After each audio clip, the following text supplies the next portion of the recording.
After the end of World War II, the world was split into two, East and West. This marked the beginning of the era called the Cold War.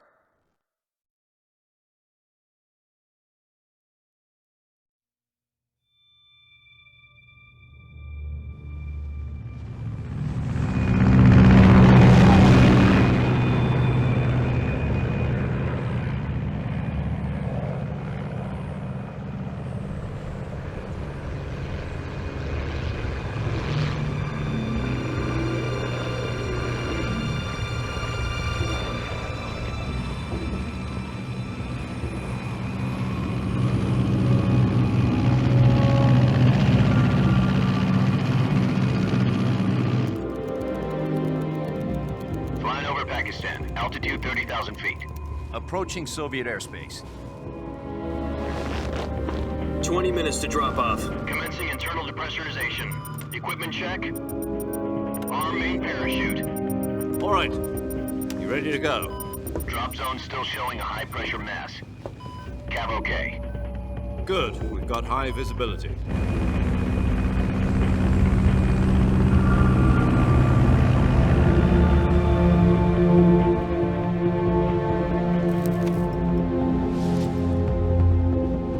Put out that cigar. Connecting oxygen hose to interior connector. Put on your mask.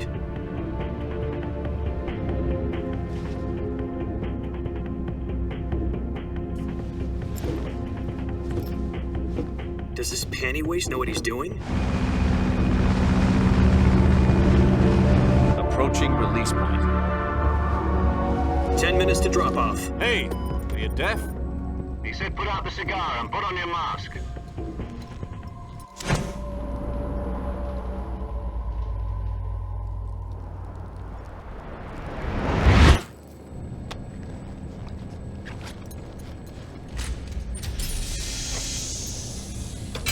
Depressurization complete.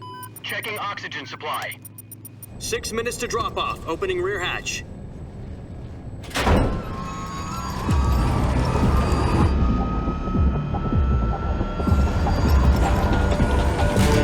Sunrise.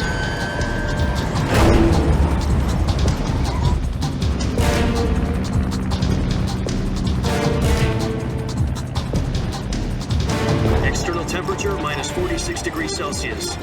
2 minutes to drop off. Stand up. You'll be falling at 130 miles per hour. Try not to get frostbite from the wind chill. 1 minute to drop off. Move to the rear. Activate bailout model. This is one for the history books. The world's first halo jump. 10 seconds to drop off. Stand by. Status okay. All green. Prepare for drop-off. Countdown. 5, 4, 3, 2, 1. Spread your wings And fly. God be with you.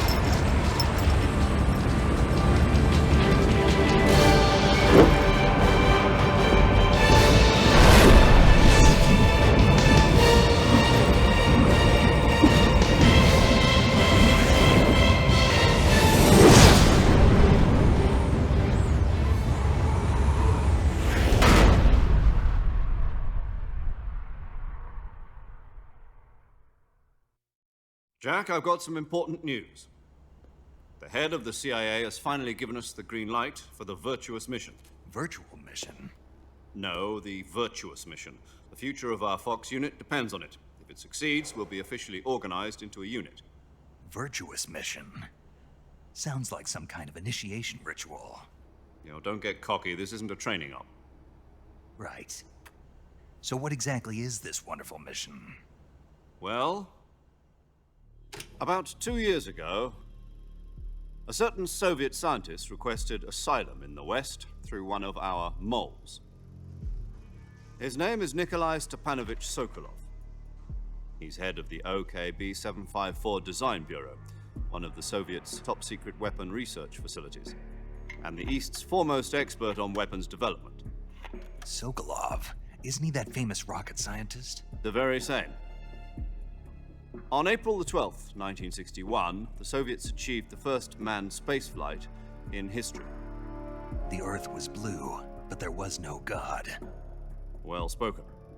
The rocket that carried Yuri Gagarin into orbit was the A-1, known as the Vostok rocket.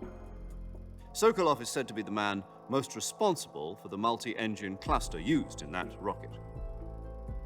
After Gagarin's flight, Sokolov left rocket development to become the head of the newly established Design Bureau. From a lowly technician to head of a design bureau, that's quite a success story, so why'd he want to defect? It seems he'd become afraid of his own creations. Afraid? Call it a crisis of conscience. And for that, he left his country and his family behind and went over the fence? Not exactly. One of his conditions was that his family was also to be taken safely to the west. We used a mole to get the family out first and succeeded in sneaking Sokolov over the Berlin Wall shortly afterwards. I was the one who conducted the operation. The security on the eastern side was still full of holes back then. Then what? We got Sokolov over in one piece, but the whole ordeal had left him exhausted, and we checked him into a hospital in West Berlin. It took him 2 weeks and more than 600 miles to get from the research facility in the Soviet Union to Berlin. He was in no condition to say anything coherent. And it was only a week later that we had something much bigger on our hands. The Cuban Missile Crisis. October the 16th, 1962, President Kennedy received word that the Soviets were in the process of deploying intermediate-range ballistic missiles in Cuba. The President demanded that the Soviets dismantle and remove the missiles. At the same time, he announced a naval blockade to prevent further missile shipments from reaching Cuba. But the Soviets didn't back down, instead placing their armed forces on secondary alert. Soviet transport ships carrying missiles continued on course towards Cuba. US and Soviet forces went on alert for an all-out nuclear war. Frantic negotiations were conducted through the UN's Emergency Security Council and unofficial channels to end the hair-trigger standoff. Finally, on October the 28th, the Soviet Union agreed to remove its missiles from Cuba, and so the world avoided a nuclear holocaust. But in order to get the Soviets to pull their missiles out, we had to make a deal. You mean the one where the US agreed to remove its IRBMs from Turkey? No. The Jupiter IRBMs deployed in Turkey were obsolete, and we were going to get rid of them anyway. They had no strategic value whatsoever to either the US or the Russians. The Turkey deal was a ruse, a cover story that was fed to the other intelligence agencies around the world. So what did the Russians really want? Sokolov. They wanted us to return Sokolov. You mean the Soviets pulled out of Cuba just to get their hands on Sokolov? That's right. What the hell was he working on? At the time, we had no idea. We were running out of time.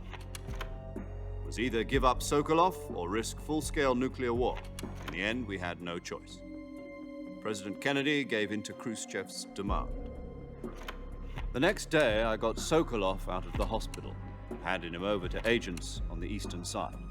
Sokolov kept on screaming, "Save me," until he disappeared from my sight. Then a month ago, we received some new information from one of our moles. About Sokolov? Yes. He was taken back to the research facility and forced to continue working on the weapon in question under KGB supervision. What's more, it's on the verge of completion. So what kind of weapon is it? Something to do with space rockets? No, missiles. Same technology. I guess you're right. We don't know the details, but it appears to be a new kind of nuclear device. For half a year now, the Soviets have been conducting frequent nuclear tests at Semipalatinsk. Something to do with the weapon, I assume. We're talking about a secret weapon so big that Khrushchev was ready to pull out of Cuba to get it back.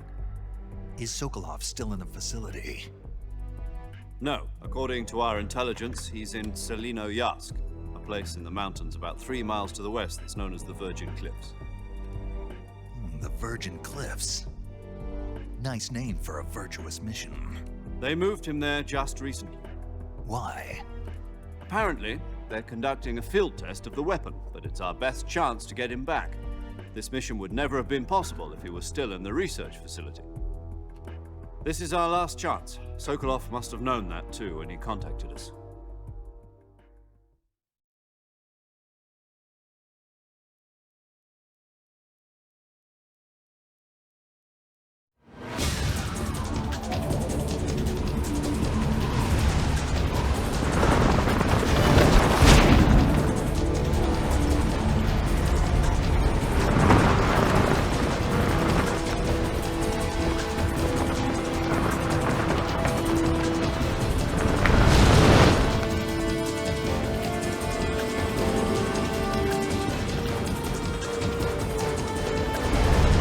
Listen up, Jack. Your mission is to infiltrate Selino-Yask in the Soviet mountains, ensure the safety of Sokolov, and bring him back to the West.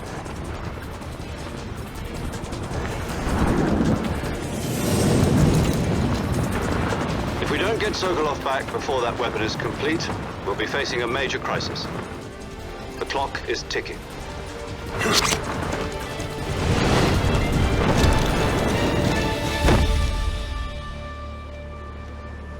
Once we've confirmed the rescue of Sokolov, stand by at the recovery point.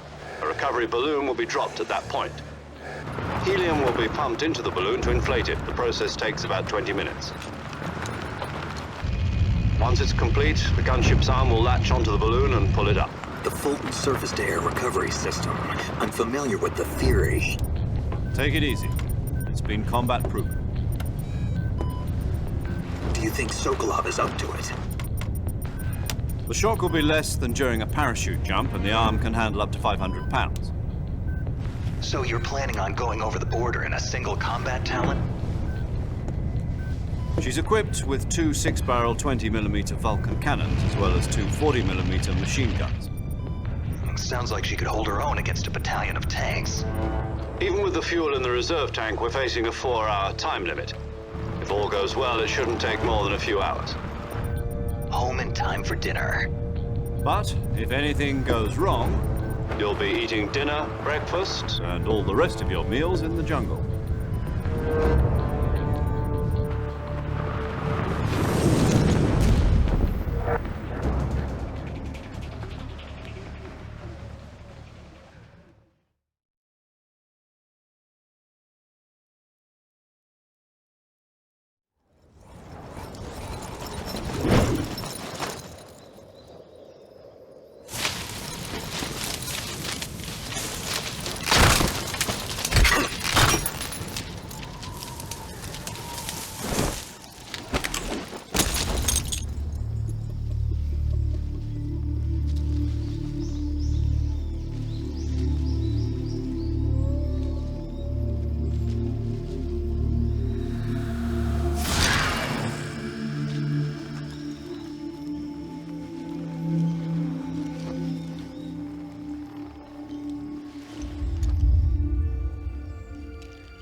Do you copy?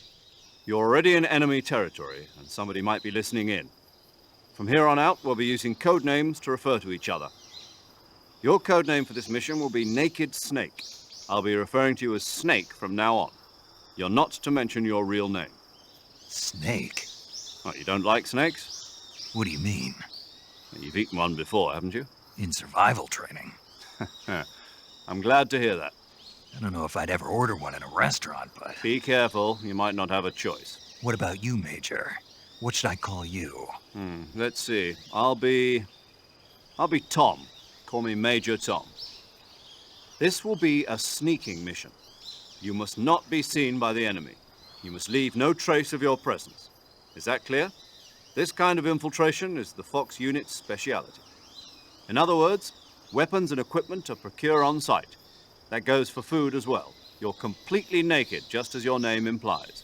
Great. Now I see why you asked me if I like snakes. I suppose calling me Snake was your idea of a joke, too. No, there's a good reason for that. I'll tell you later when the time is right. Gotcha.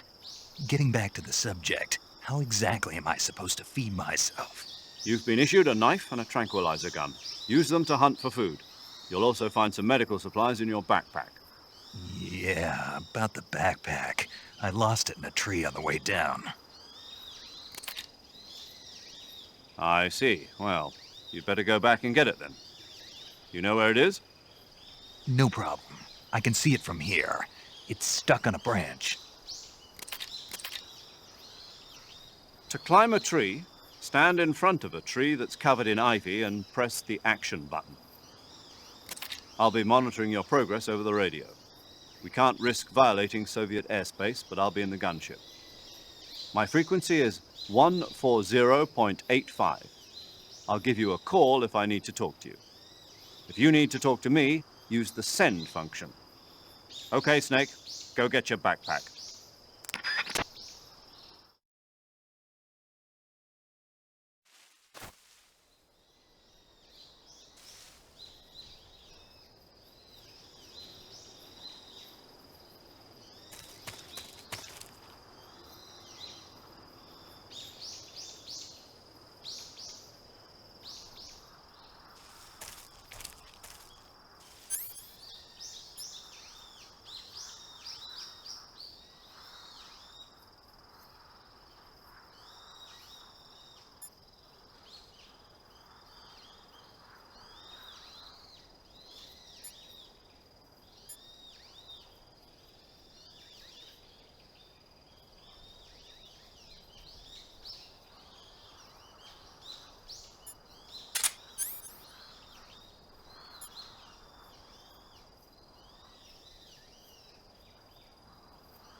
Snake, first you need to find that backpack you lost on the way down.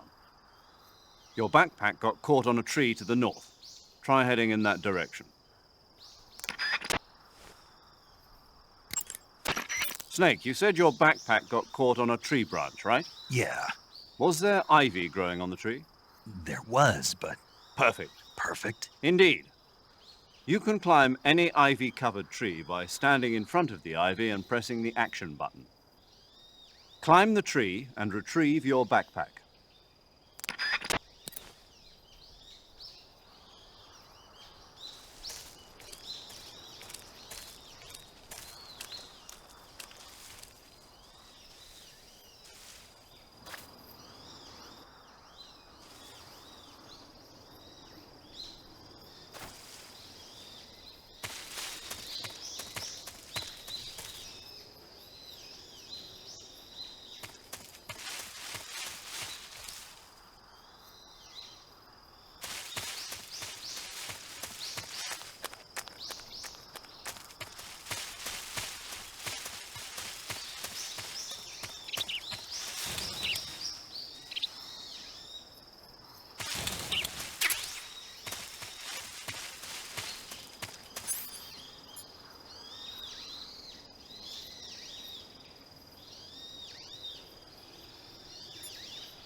Snake, your backpack is stuck on a tree branch, right?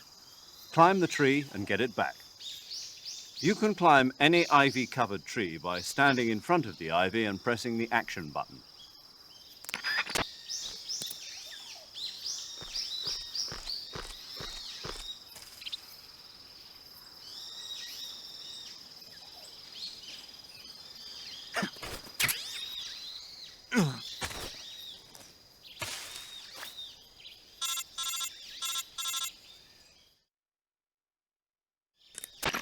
I see you've retrieved your backpack, Snake.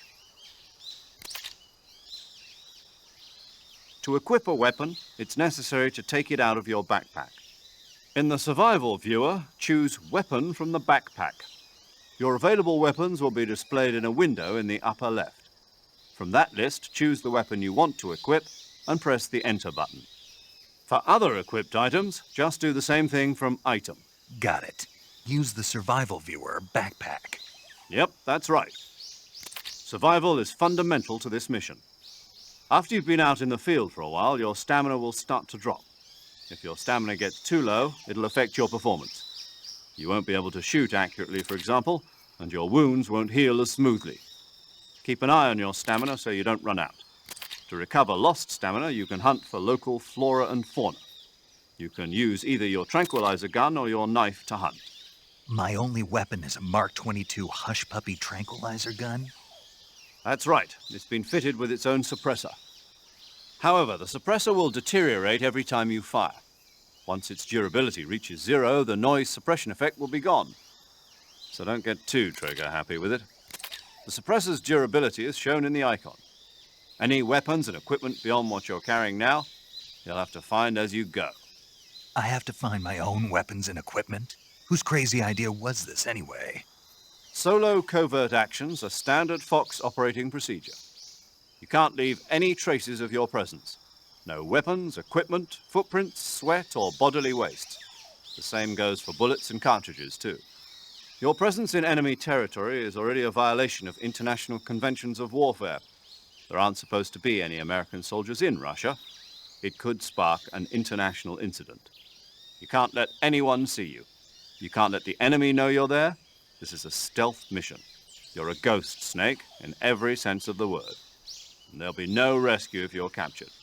The military and US government will deny any involvement in the affair. Then I'll just have to take care of myself, huh? I'm afraid so. You've been given a fake death pill for that purpose. SIS guidelines stipulate that soldiers on covert ops like this one be issued a potassium cyanide capsule. Tape it to your body so you can take it when you need to. How generous of you. Use it if you're taken prisoner by the enemy. It'll send you into a state of false death for a short time. Fooling them into thinking that I'm really dead.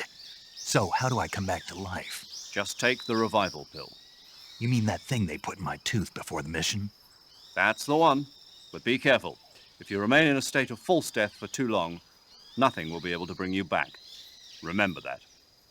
I'll keep it in mind. You said this was a solo mission, right? Right. I guess that means I can't count on any reinforcements. Correct. The mission rests entirely in your hands. A real one-man army. Relax. There's a support team ready to back you up over the radio. Who? I'll introduce them to you. This time, survival is of utmost importance. The first member of the support team will be in charge of monitoring your physical condition, acting as a medic, so to speak, as well as recording your mission data.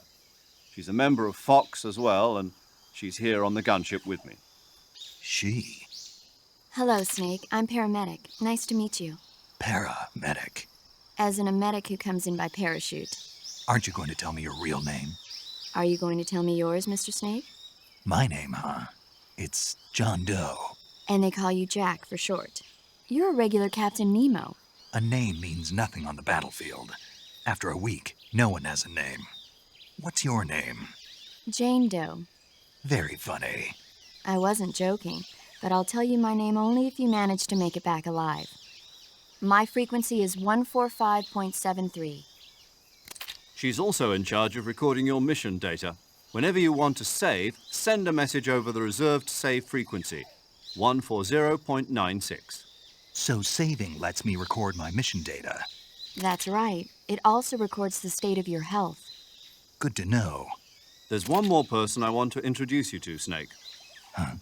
Speaking of snakes, you remember the boss, don't you? A legendary soldier and your mentor. Actually, it was the boss that got the DCI's authorization in the first place. She's going to be serving as Fox's mission advisor. Boss is? She also helped me plan this mission. She and I were at SAS together. Jack, is that you? How many years has it been? Boss? That's right. It's me. Talk to me. Let me hear your voice. It's been 5 years, 72 days, and 18 hours. You've lost weight. You can tell just by the sound of my voice. Of course I can. I know all about you. Really? Well, I don't know anything about you. What's that supposed to mean? Why'd you disappear on me all of a sudden? I was on a top-secret mission. You didn't need me anymore. But there were still so many things I wanted you to teach me. No, I taught you everything you needed to know about fighting techniques. I taught you all I could. The rest you needed to learn on your own. Techniques, sure. But what about how to think like a soldier? How to think like a soldier? I can't teach you that. A soldier needs to be strong in spirit, body, and technique. And the only thing you can learn from someone else is technique. In fact, technique doesn't even matter. What's most important is spirit. Spirit and body are like two sides of a single coin. They're the same thing. I can't teach you how to think. You'll just have to figure it out for yourself. Listen to me, Jack. Just because soldiers are on the same side right now doesn't mean they always will be. Having personal feelings about your comrades is one of the worst sins you can commit. Politics determine who you face on the battlefield. And politics are a living thing. They change along with the times. Yesterday's good might be tomorrow's evil. Is that why you abandoned me? No, it had nothing to do with you. I already told you, Jack. I was on a top-secret mission. A soldier has to follow whatever orders he's given. It's not his place to question why. But you're looking for a reason to fight. You're a natural-born fighter, but you're not quite a soldier. A soldier is a political tool, nothing more. That's doubly true if he's a career soldier. Right and wrong have no place in his mission. He has no enemies and no friends. Only the mission. You follow the orders you're given. That's what being a soldier is. I do whatever I have to get the job done. I don't think about politics. That's not the same thing. Sooner or later, your conscience is going to bother you. In the end, you have to choose whether you're going to live as a soldier or just another man with a gun. There's a saying in the Orient, loyalty to the end. Do you know what it means? Being patriotic. It means devoting yourself to your country. I follow the president and the top brass. I'm ready to die for them if necessary. The president and the top brass won't be there forever. Once their terms are up, others will take their place. I follow the will of the leader, no matter who's in charge. People aren't the ones who dictate the missions. Then who does? The times. People's values change over time, and so do the leaders of a country. So there's no such thing as an enemy in absolute terms. The enemies we fight are only enemies in relative terms, constantly changing with the times. As long as we have loyalty to the end, there's no point in believing in anything, even in those we love. And that's the way a soldier's supposed to think? The only thing we can believe in with absolute certainty is the mission, Jack. All right, but do me a favor. What is it? Call me Snake. Snake. Oh, right. Your code name is Snake. It suits you well. That's right. The legendary unit that the boss put together during World War II was a snake. The Cobra unit, a group of heroes that brought the war to an end and saved the world. As long as you've got a legendary hero backing you up, you'll be fine. Isn't that right, Snake? Yeah, I can't think of anyone else I'd rather have with me. Oh, and one more thing, boss. Yes? It's good to hear your voice again. Same here. After all, who knows if either of us will make it out alive? Snake, you are always best at urban warfare and infiltrating buildings. But this is the jungle. Survival is going to be key. Those CQC techniques I taught you are sure to come in handy. CQC. Close quarters combat, huh? I've been in the Green Berets for the past few years. I'm probably pretty rusty. Not to worry. I'll be here to help you remember. After all, this is your first actual survival mission. I'll be supporting you over the radio. Where are you, boss? Next to the Major? The boss is communicating with us by radio from aboard a Permit-class submarine in the Arctic Ocean. My frequency is 141.80. Call me if you need my advice on battle techniques. Gotcha. Your mission is to retrieve Dr. Sokolov. Dr. Sokolov is being held in an abandoned factory located to the north of your current position. Avoid heavy combat and don't let anyone see you. Don't forget that this is a stealth mission.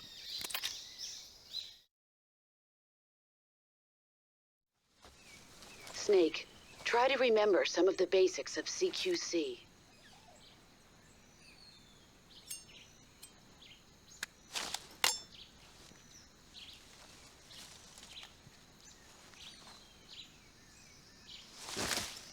Commencing virtuous mission now.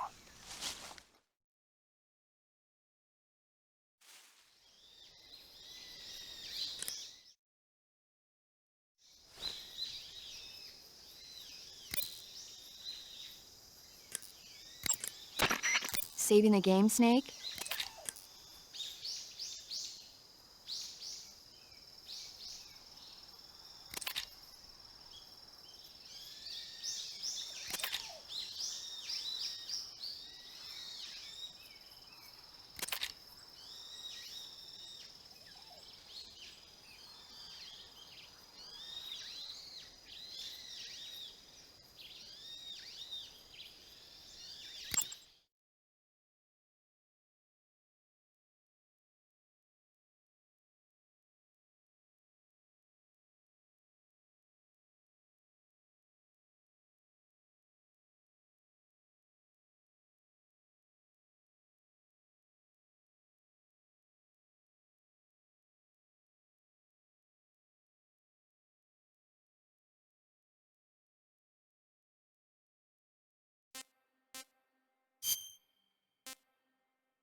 Hey, Snake, you ever heard of Godzilla, King of Monsters? No, what is it? It's a movie. You haven't seen it? Nope.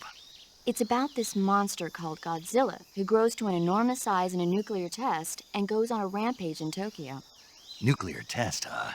Then the Marshall Islands must be crawling with giant monsters right about now. It's just make-believe. Maybe that's why my pants have been so tight lately. Snake, it's a movie, not a report out of Los Alamos. I know. So then what happened? Godzilla is immune to all weapons, and humanity has no way to stop the monster. Dr. Shirazawa develops a new type of weapon, but meanwhile, Godzilla is getting closer and closer to Tokyo, obliterating everything in its path. It was originally a Japanese movie, but they made an American version, too. I recommend seeing the original Japanese one if you ever get the chance. It's mostly mindless fun, but it's also got a serious anti-nuke message as well. Where can I see the original? You'll just have to go to Japan. Really? That's too bad. Well, if you wait 40 years, you might be able to see it in America, too. Why's that? 2004 will be Godzilla's 50th birthday. You think they're still going to be making Godzilla movies then? Of course! Everybody loves Godzilla. You sure know a lot about movies. I don't suppose you're the movie-watching type, are you? Not really. Okay, then I'll tell you everything I know. When the going gets tough, movies can save your life. It's always good to be able to look at things from a different perspective when you get in a jam. That's the magic of movies. No kidding. Well, I guess it might at least make a nice distraction. That's the spirit, Snake. Have a little fun.